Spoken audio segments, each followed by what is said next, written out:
আসসালামু আলাইকুম। প্রাণ জুড়ানো দুধ আর সাবুদানার জেলো। এজন্য প্রথমে পানি ফুটিয়ে নিয়েছি, তার ভিতরে 1/4 কাপ সাবু দিলাম, হাফ চামচ রেড ফুড কালার দিলাম, দিয়ে ভালো করে মিশিয়ে পুরোপুরি সিদ্ধ করে নিলাম। ঠান্ডা পানি দিয়ে ধুয়ে নিলাম, এটা এক সাইডে রেখে দিলাম।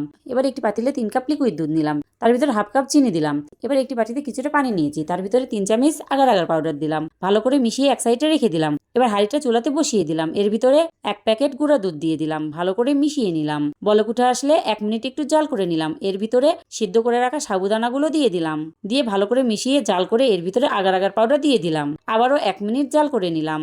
এবার যে পাত্রে সেট করব সে পাত্রে ঢেলে নিতে হবে। ঢেলে নিয়ে ঠান্ডা করে ফ্রিজে রেখে দিয়েছিলাম 2 ঘন্টার জন্য, একদম ঠান্ডা করে নিয়েছি। এভাবে দুধ আর সাবুদানার জেলো বানিয়ে দেখবেন, খেতে কিন্তু অনেক মজা হয়। একবার বানিয়ে খেলে বারবার বানাতে ইচ্ছা হবে। ছোট থেকে বড় সবাই অনেক পছন্দ করবে, খেতে এত মজা। আপনারা একবার ট্রাই করতে পারেন। আল্লাহ হাফেজ।